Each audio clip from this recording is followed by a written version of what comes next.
Salam damai sejahtera saudara-saudaraku yang terkasih, pencinta firman Tuhan.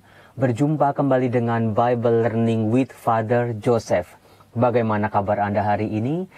Setting video kali ini, kok kayaknya Romo Yosef kayak di TV-TV yang jualan-jualan online itu. Ini ada maksudnya saudara, karena nanti di bulan Februari, tepatnya tanggal 14 tahun 2021, channel YouTube Bible Learning ini akan berulang tahun yang kedua. Dalam rangka itu, saya akan membagi-bagikan giveaway. Kali ini bukan giveaway biasa, tetapi giveaway-nya banyak. Anda akan kaget. Ini, saya akan memberikan satu buah laptop merek Acer. Ini bukan laptop sembarangan. Saya belinya langsung di dealer. Langsung ada antivirus gratis untuk permanen. Lalu juga sudah diinstal semua Microsoft-nya. Jadi tinggal dipakai. Lalu juga ada kitab suci dengan font yang besar. Saya sengaja carikan yang besar. Bukan cuma satu, tetapi 10. Kemarin saya beli di toko buku Obor. Langsung dapat diskon juga.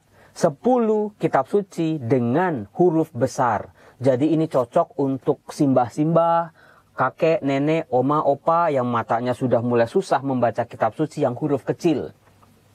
Lalu sebetulnya ada 2 handphone yang belum diklaim oleh para pemenang di giveaway sebelumnya. Kalau nanti di bulan Februari tahun 2021 belum juga diklaim oleh pemenangnya, saya akan bagikan kepada pemenang-pemenang yang baru. Caranya gimana Romo Yosef? Gampang. Caranya begini.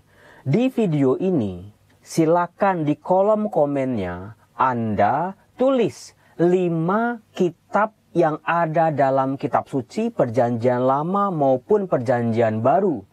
Bayangkan saudara-saudara, ada begitu banyak kitab. Jadi Anda bisa tulisnya berkali-kali, jawabnya juga berkali-kali. Anda sudah tahu bagaimana cara saya mengundinya. Maka silakan ditonton videonya berkali-kali, ditulis di awal, di tengah, maupun di akhir. Saya yakin Tuhan akan menjawab doa-doa Anda. Dan juga saudara-saudara ingat ya, kebiasaan di Bible Learning ini selalu penuh kejutan. Berdoalah saja terus, dukung saya dengan memberi like, komen, dan share. Bagi Anda yang belum subscribe, silakan Anda subscribe dan nyalakan tanda loncengnya. Mudah-mudahan dengan dukungan Anda semua, hadiah-hadiah ini bisa bertambah sampai nanti di hari H. Berdoa saja terus, terima kasih buat semua dukungan Anda. Nanti di tanggal 14 Februari 2021, saya akan mengundi siapa yang menjadi pemenang hadiah-hadiah ini. Tetapi nanti dulu, saya mengajak Anda semua juga untuk berpartisipasi. Caranya adalah saya baru akan mengundi kalau jumlah like di video ini berjumlah 10.000 like. Maka dari itu silakan Anda juga harus berpartisipasi. Nah, saudara-saudaraku yang terkasih, Keuskupan Agung Jakarta memasuki tahun 2021, memasuki tahun yang namanya tahun refleksi. Di tahun refleksi ini sebetulnya umat diajak untuk melihat kembali hidupnya. Perjalanan hidupnya sebagai orang Kristiani.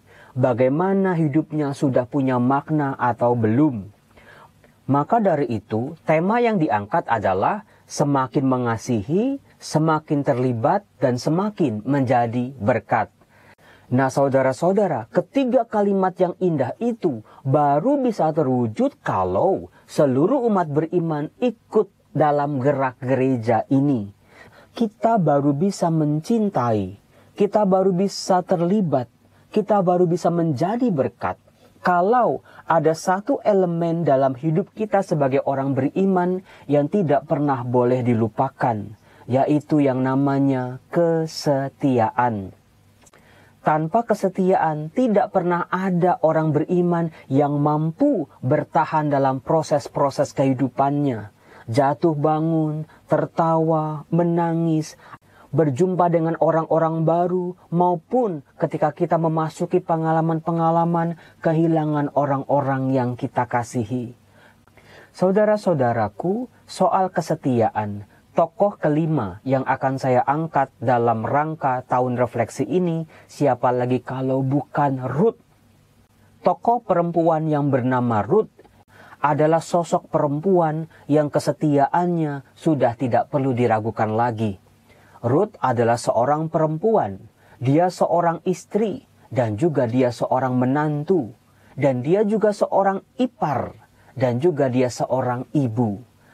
Dalam diri Ruth, seolah-olah begitu banyak orang-orang pembaca kitab suci merasa terwakili. Yang uniknya saudara-saudara, Ruth ini sebetulnya bukan orang Israel. Dikatakan dalam kitab Ruth, dia adalah seorang dari bangsa Moab. Orang yang di luar bangsa Israel, orang yang tidak mengenal Allah, orang yang bukan bagian dari umat Allah. Mari kita gali pengalaman Ruth ini. Diceritakan dalam Ruth bab 1, ada seseorang yang bernama Elimelek, seorang laki-laki dari bangsa Israel yang menikah dengan seorang perempuan bernama Naomi. Dari pernikahan mereka lahirlah anak-anak yang bisa mereka banggakan, yaitu Mahlon dan Kilion. Tetapi saudara-saudara, sebagaimana hidup berkeluarga sampai saat ini tidak pernah terlepas dari yang namanya masalah dan juga penderitaan. Keluarga Elimelek dan Naomi ini pada suatu ketika juga mengalami sebuah masa-masa sulit, di mana mereka mengalami kekeringan yang berkepanjangan. Sudah pasti kalau kekeringan akan ada kelaparan dan kemiskinan. Situasi yang sulit ini yang membuat Elimelek pada akhirnya sebagai kepala keluarga harus memboyong keluarga mereka ke daerah Moab. Dalam penderitaan ini, seorang kepala keluarga harus dituntut untuk mengambil sebuah keputusan. Meskipun keputusannya berat, tetapi asal keluarganya bisa bertahan. Tetapi sayangnya saudara-saudara, di daerah Moab, tempat orang-orang tidak mengenal Allah, Elimelek harus mati duluan. Seorang kepala keluarga harus meninggalkan istrinya menjadi seorang janda dan anak-anaknya menjadi anak-anak yatim. Lalu dalam kesengsaraannya itu, Naomi menikahkan anak laki-lakinya dengan perempuan-perempuan Moab yang bernama Orpa dan Ruth. Tetapi saudara-saudara, ternyata malang tidak bisa dielakkan. Di daerah Moab ini, Naomi setelah menjadi janda kehilangan suami yang dicintainya. Lagi-lagi Naomi harus menderita kehilangan berupa anak-anak laki-laki yang pasti sangat dikasihinya ini. Bisa dibayangkan saudara-saudara, Naomi akan merasa ditinggalkan seorang diri. Dia ditinggalkan sebatang kara oleh orang-orang yang seharusnya menjadi support bagi hidupnya, suami dan anaknya laki-laki. Pengalaman kehilangan ini semakin pahit dirasakan oleh Naomi karena terjadi justru ketika dia tinggal di luar Israel. Dia merasa bukan hanya ditinggalkan oleh keluarganya saja, tetapi oleh Allah sendiri. Saudara-saudara, kalau kita baca kitab suci, silakan kita menyelami perasaan kehilangan yang dialami oleh Naomi ini. Sudah pasti dia menangis, sudah pasti dia menjerit, sudah pasti dia protes, marah dan kecewa dengan Tuhan. Mungkin juga dalam doa-doanya, dalam tangisannya, dia akan berkata, Tuhan, ambil saja diriku sekalian. Mengapa suami dan anak laki-lakiku meninggalkan aku, Tuhan? Buat apa lagi aku hidup sebatang kara di sini di tanah asing?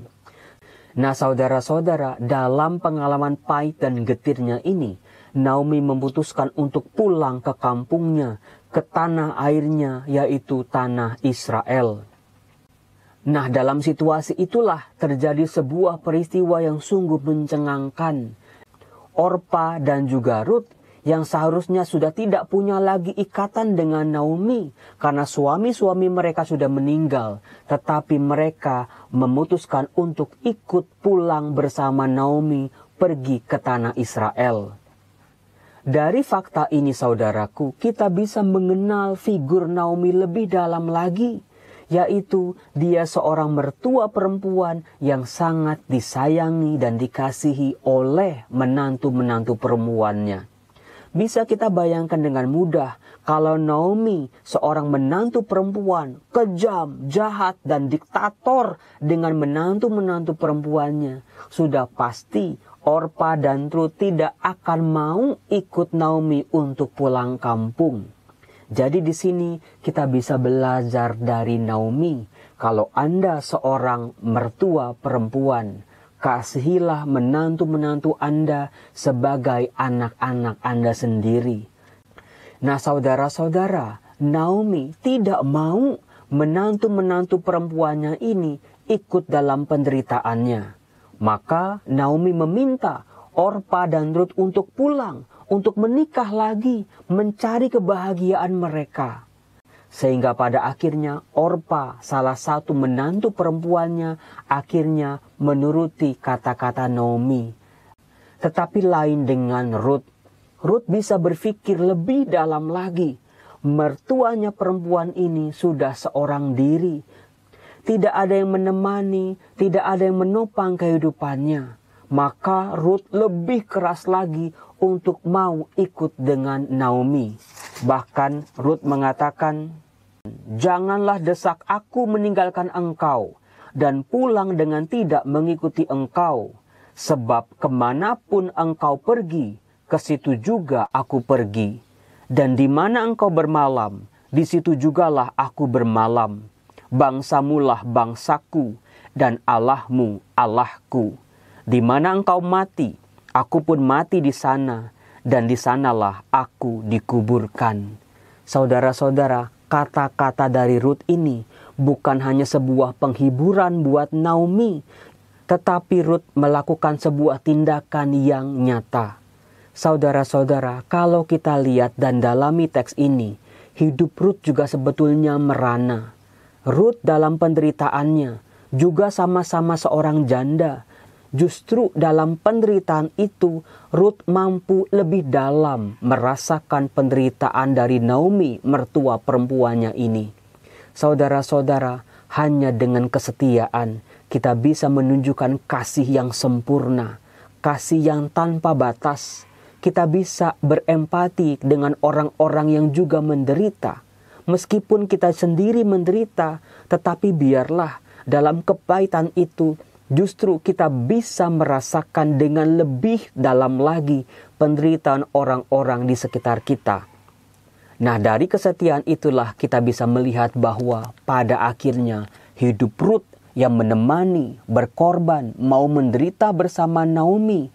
Pada akhirnya hidup Rut menjadi berkat untuk Naomi, menjadi berkat untuk seluruh orang Israel, dan juga bisa menjadi teladan seorang menantu perempuan yang menunjukkan kesetiaannya meskipun dia sendiri hidup dalam penderitaan.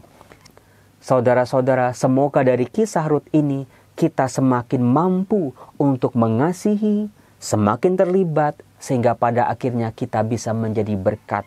Percayalah, kesetiaan kita pasti akan dihargai oleh Tuhan dan menjadi indah di matanya. Salam damai sejahtera. Terima kasih saudara-saudara. Tuhan Yesus memberkati. Salam.